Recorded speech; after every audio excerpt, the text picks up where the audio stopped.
I still remember the sound of laughter, not the good kind. The kind that follows you into empty rooms and keeps you awake at night. Today, I stood in my corner office on the 40th floor.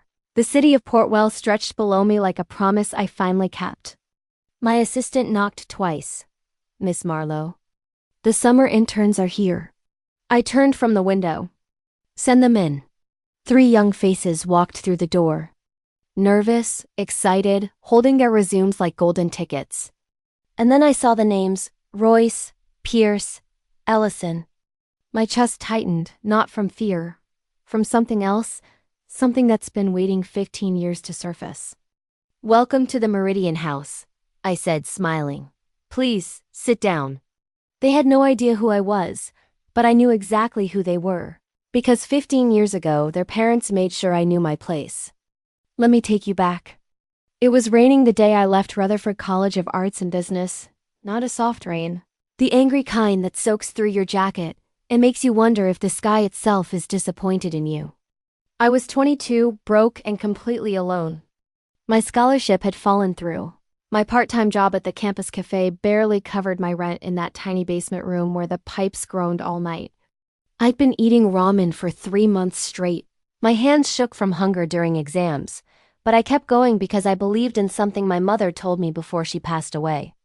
"Tessa," she'd said, holding my face in her worn hands, "you're going to do something beautiful with your life."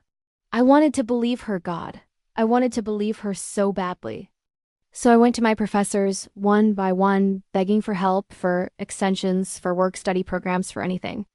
The first door I knocked on belonged to Professor Alden Pierce. He was the head of the business management department. Old school, tweed jacket, wire-rimmed glasses. The kind of man who believed success was a birthright, not something you earned. I stood in his office doorway, soaked from the rain. "Professor Pierce, I need to talk to you about my tuition situation." He didn't even look up from his papers. "Miss Marlowe, if you can't afford to be here, perhaps you're not meant to be here." My throat went dry. "Sir, I've maintained a 3.7 GPA. I'm working 30 hours a week. I just need—" "What you need," he interrupted, finally looking at me over his glasses, "is to understand that Rutherford College has standards. We can't lower them for every student who's struggling." The way he said struggling, like it was a disease. I tried one more time. "Is there any kind of emergency fund? Or, not everyone is meant to make it, Miss Marlowe." Those words, I'll never forget them. I walked out of his office with my heart in my throat, but I didn't cry, not yet. Next, I went to Dean Margot Ellison. Her office smelled like expensive perfume and old leather. Everything about her screamed power and control. She sat behind her mahogany desk like a judge. "Dean Ellison, I'm here to appeal my scholarship revocation." She opened a folder, my file. "Miss Marlowe, I see here you missed the scholarship renewal deadline by 3 days." "I was in the hospital," I said quickly. "I had pneumonia." "I have the medical records." "Rules are rules," she said, closing the folder. "We have hundreds of students who follow deadlines despite personal circumstances. I'm sorry, but we cannot make exceptions." "Please," I whispered. "This education is everything to me." She leaned back in her chair. "Then perhaps you should have planned better. Life doesn't give second chances to those who can't keep up."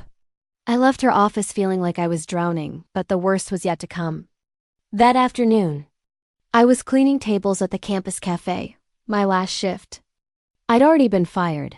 The manager said I looked too tired and it was affecting the ambience.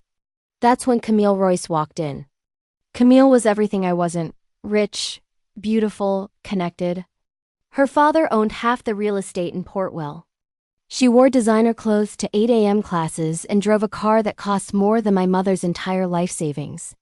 She sat down with her friends, other kids from wealthy families, the ones who treated college like a vacation resort.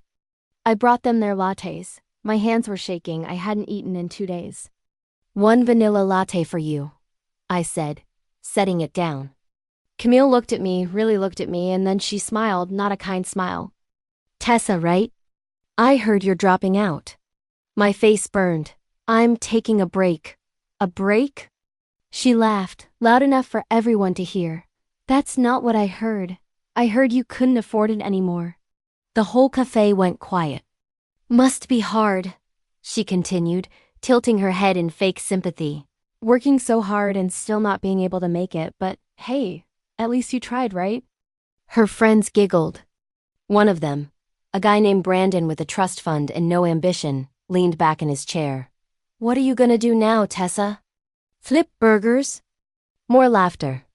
I stood there frozen, the tray shaking in my hands. Camille took a sip of her latte. No offense. But maybe college just isn't for everyone. Some people are meant to serve. Others are meant to lead. Something inside me cracked. But I didn't cry. I didn't yell. I just smiled. You're right, I said softly. Maybe I'm not meant to be here. And I walked away. That night, I packed everything I owned into one broken backpack. My clothes, my notebooks, a picture of my mom. I walked through campus one last time.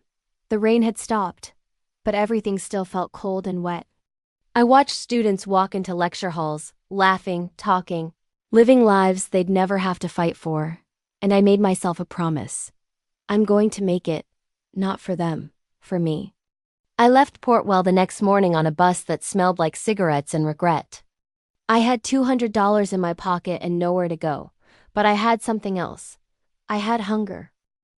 The first year was brutal. I ended up in a small town 3 hours away. Found a room in a boarding house run by an old woman named Mrs. Langford. She charged me $50 a week and didn't ask questions. I worked 3 jobs: waitress, grocery store stocker, night shift data entry, but every spare moment, I was learning. I'd always loved cooking. It was the one thing that made sense to me. The one thing I could control, so I taught myself everything. I watched YouTube videos on my cracked phone. I read cookbooks from the library. I practiced recipes in Mrs. Langford's tiny kitchen. And she'd taste everything and tell me the truth. Too salty, not enough garlic. This one is good. After 6 months, I started a small catering business, just me, making meals for birthday parties and small events. I called it Tessa's Table. It wasn't much, but it was mine one evening. While I was preparing food for a small office party, I burned my hand badly on a hot pan. I had no insurance, no money for a doctor. I wrapped it in ice and kept working. Mrs. Langford found me crying in the kitchen at 2 a.m. Why you cry? She asked. Because it hurts, I whispered. She sat down next to me. Everything that grows hurts first. Look at bamboo, grows through concrete. You think that's easy? I looked at her. You're bamboo, Tessa. You're breaking through. Those words saved me that night. Year 2 was harder. My catering business grew slowly. I was booking 2 events a week. Then 5, then 10. I saved every penny. Slept 4 hours a night. My hands had permanent burns from the oven. But I didn't quit one night. I was catering a corporate event. Some tech company's anniversary party. I made Mediterranean platters and handmade desserts. The CEO walked up to me. Who made this food? My heart stopped. I did, sir. He looked at me. You're talented. Very talented. What's your name? Tessa Marlowe. He pulled out his card. I'm David Park. I want you to cater our next investor meeting. 300 people. Can you handle it? I had no idea if I could, but I said yes anyway. I'll need help, I admitted. I usually work alone. Then hire people, he said simply. I'm giving you a $15,000 budget. Make it unforgettable. I stood there holding his card, shaking. That one event changed everything. I hired 4 people from the local culinary school, kids who needed a chance just like I did. We worked for 3 weeks straight preparing for that investor meeting. The night of the event, I was so nervous I couldn't eat. But the food was perfect, every single dish. David Park found me in the kitchen afterward. Tessa, that was extraordinary. I want to invest in you. Invest? In me? I want to help you open a restaurant. A real one. I couldn't breathe. Why? Because 15 years ago someone gave me a chance when I had nothing. Now it's my turn. Tears ran down my face. I don't know what to say. Say yes. I did. Year 3. I opened my first real restaurant. It was small, 20 seats, in a neighborhood that most people drove past without looking. But word spread. People came for the food. They stayed for the story. A young woman who'd built something from nothing. The local newspaper wrote about me, then a food blogger, then a magazine. My restaurant became the place everyone wanted to try. I named it Meridian, because it felt like I'd crossed into a new world. David became my mentor.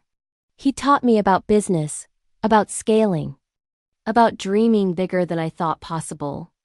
You're not just building a restaurant, he told me one day. You're building a legacy.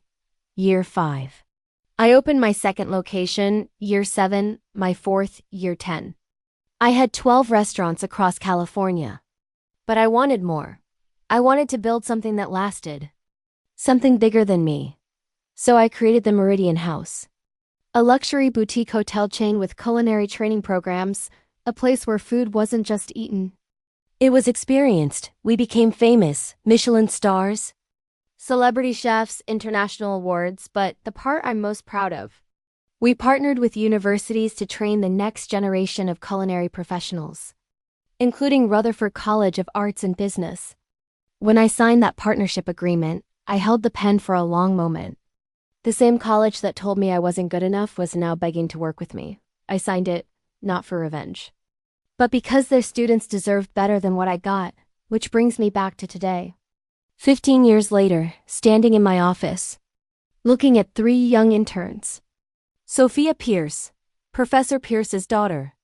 She had his eyes cold and certain. Marcus Ellison. Dean Ellison's son, he sat with the same rigid posture as his mother. Lily Royce, Camille's daughter, she even smiled like her mother. Confident, entitled, they had no idea who I was. But I remembered everything.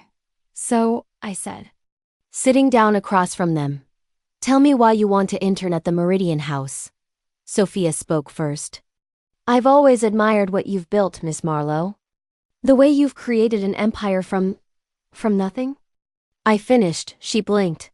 I was going to say from passion. "Interesting," I said. "Tell me about your father. He's a professor, right?" "Yes, at Rutherford College Business Management." "I know," I smiled. "I almost went there once." Marcus leaned forward. "You went to Rutherford?" "No," I said, "I didn't. I couldn't afford it." The room went quiet. Lily shifted in her seat. "Well, you clearly didn't need it. You're incredibly successful." "Thank you," I said. "But success isn't the same thing as acceptance, is it?" They didn't know what to say. I stood up and walked to the window. 15 years ago. "I stood in your father's office," I said, looking at Sophia. I begged him for help. He told me not everyone is meant to make it. Sophia's face went pale. I turned to Marcus. "Your mother told me life doesn't give second chances to those who can't keep up." His jaw tightened. I looked at Lily. "And your mother told me some people are meant to serve, and others are meant to lead." Lily's eyes filled with tears. "Miss Marlowe, I'm so sorry." "I didn't know." "No," I said gently. "You didn't. And that's not your fault." I sat back down. "Here's what I want you to understand. Your parents were wrong. Not because they were cruel, though they were, but because they believed success was something you inherit. Something you're born into." I looked at each of them. "But the truth is, success is something you survive." Marcus spoke quietly. "What are you going to do? Reject us because of what our parents did?" I smiled. "No, I'm going to give you the opportunity I never got." Their faces showed confusion. "You're going to work harder here than you've ever worked in your lives. You're going to start at the bottom, washing dishes, cleaning floors, learning every single position in this company." I leaned forward. "And if you make it, if you survive, you'll earn your place here? Not because of your last name, but because you proved you belong." Sophia's voice cracked. "Why would you help us after what our parents did to you?" I thought about my mother, about her worn hands holding my face, about Mrs. Langford telling me I was bamboo breaking through concrete. Because someone once told me I was going to do something beautiful with my life, And revenge isn't beautiful, but giving someone a fair chance, that is. They worked, God. Did they work? Sophia spent her first week in the kitchen scrubbing pots until her hands bled. She came to me on day 3. Miss Marlowe. I've never worked this hard in my life. I know, I said. Keep going. My father would be horrified if he saw me like this. Then don't tell him. This isn't for him, this is for you. Marcus served tables and got yelled at by customers. One woman threw soup at him because it was too cold. He came back to the kitchen. Soup dripping from his shirt, face red with humiliation. Welcome to the real world, I told him. Now go change and get back out there. He did. Lily learned to make beds and fold napkins in our hotel rooms. I found her crying in a supply closet one afternoon. I can't do this, she sobbed. Everyone at school thinks I'm on some glamorous internship. They don't know I'm cleaning toilets. Does that matter? I asked. Yes. I have a reputation. So did I interrupted. My reputation was the girl who couldn't make it, and you know what? It made me stronger. She looked up at me with red eyes. You have a choice, Lily. You can care what people think, or you can care what you become. She wiped her tears and got back to work. Slowly, something changed in all 3 of them. They stopped acting entitled, started asking questions, learned to say thank you to everyone, not just the people above them. One night, Sophia stayed late. I found her in the empty kitchen practicing knife cuts on carrots. Her technique was terrible. You're holding it wrong, I said, walking over. I know, I keep trying, but… Here. I stood behind her and adjusted her grip. Like this, let the knife do the work. She tried again better. Miss Marlowe, can I ask you something? Sure. Do you hate my father? I thought about it, really thought about it. I did, I admitted. For a long time. But hate is exhausting. It takes up space that could be used for something better. What changed? I realized that proving him wrong was better than hating him. Every success I had was like erasing his words a little more. She was quiet for a moment. He called today, asked how the vacation internship was going. What did you tell him? I told him it was the hardest thing I've ever done. She wiped her eyes. And that I finally understand what you meant? About surviving. I sat down next to her. Your father wasn't evil, Sophia. He just never had to fight. So he didn't understand that fighting is where real strength comes from. Will you ever forgive him? I don't know, but I forgave myself for believing I wasn't enough. That's the forgiveness that mattered. Marcus came to me a few weeks later with an idea. Miss Marlowe, I've been thinking, what if we created a scholarship fund for students who lose their financial aid? So they don't have to drop out like you did. I stared at him. That's a beautiful idea. Marcus, I want to pitch it to my mother, to Rutherford. Will you help me? This kid whose mother destroyed my dreams was asking me to help create the program that could have saved me. Yes, I said. I'll help you. At the end of summer, I threw a graduation dinner for all our interns. Their parents came, Professor Pierce, Dean Ellison, Camille Royce. They walked into the Meridian house like they owned the place, looking around with that same entitled expression until they saw me. Professor Pierce stopped dead in his tracks. Tessa Marlowe? Hello, Professor, I said, extending my hand. It's been a long time. Dean Ellison's mouth opened, but no words came out. Camille just stared, her perfect composure cracking. Thank you for coming, I said to all of them. Your children have been exceptional interns. Sophia stood next to me, her hands calloused and strong. Mom? Dad, Miss Marlowe taught me more in 3 months than I learned in 3 years of college. Marcus nodded. She showed me what real work looks like, what it means to earn something. Lily looked at her mother with tears in her eyes. She gave me a chance even though she didn't have to. Even after what you did to her. Camille's voice shook. Tessa, I don't know what to say. You don't have to say anything, I replied. Your daughter already did. The room was silent. Professor Pierce cleared his throat. Miss Marlowe, I owe you an apology. You do, I said calmly. But I don't need it anymore. Why not? I looked around at my restaurant, my empire, my life, because I built this. Without your degree, without your approval, without your permission, I built this from hunger and heartbreak and hope. His eyes filled with something I'd never seen before. Shame. I was wrong about you.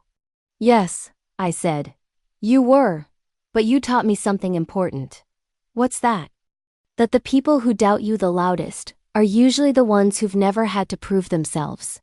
Dean Ellison stepped forward. Marcus told me about his scholarship idea. I'd like to discuss it with you. I looked at her.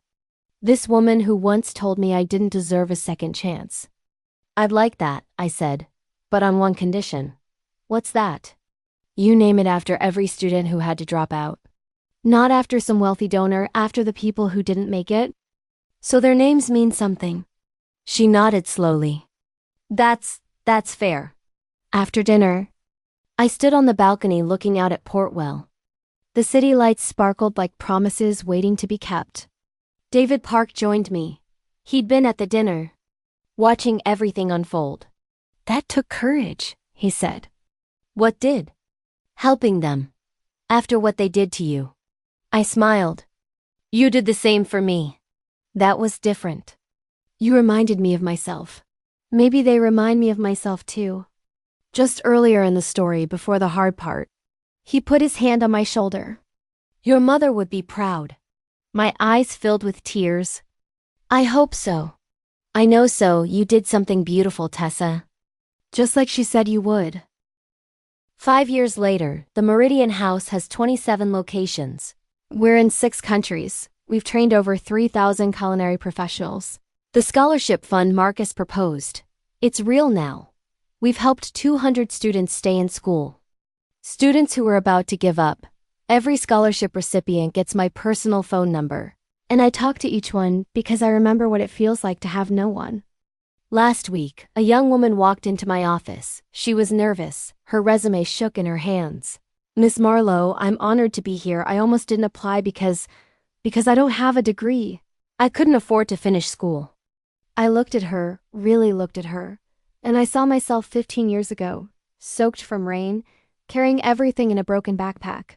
Sit down, I said gently. She sat. Let me tell you a story, I began, about a girl who got laughed at, who got told she wasn't meant to make it. Her eyes widened. That girl learned something important, that degrees don't measure hunger, awards don't measure heart and success. Success is just surviving long enough to prove everyone wrong. Tears ran down her cheeks. What was her name? She whispered. I smiled. Tessa Marlowe. And she's looking at someone who reminds her exactly of herself. I handed her an acceptance letter. Welcome to the Meridian House. Your story is just beginning. She started crying, happy tears this time. Thank you, she kept saying. Thank you. Don't thank me, I said. Just promise me something. Anything. When you make it, and you will, remember what this felt like, and help someone else climb. She nodded, clutching that letter like it was made of gold. Sometimes I drive past Rutherford College. I look at those buildings where I once felt so small, where people made me believe I wasn't enough. And I don't feel anger anymore, I feel gratitude. Because they gave me something more valuable than a degree. They gave me something to prove. They laughed when I said I'd make it, but I don't hear that laughter anymore. Now I hear something better. I hear young voices in my kitchens learning to cook. I hear dreams being spoken out loud without shame. I hear people who were told no, finally hearing yes. And sometimes, late at night, when I'm alone in my office, I talk to my mother. I did it, Mom, I whisper. I did something beautiful. And I swear I can feel her smile. I can feel Mrs. Langford's wisdom about bamboo breaking through concrete. I can feel every scar on my hands from those hot ovens. And I can feel the weight of every no that pushed me forward, because revenge isn't about making them hurt, it's about making them watch you rise. And that's the sweetest victory of all.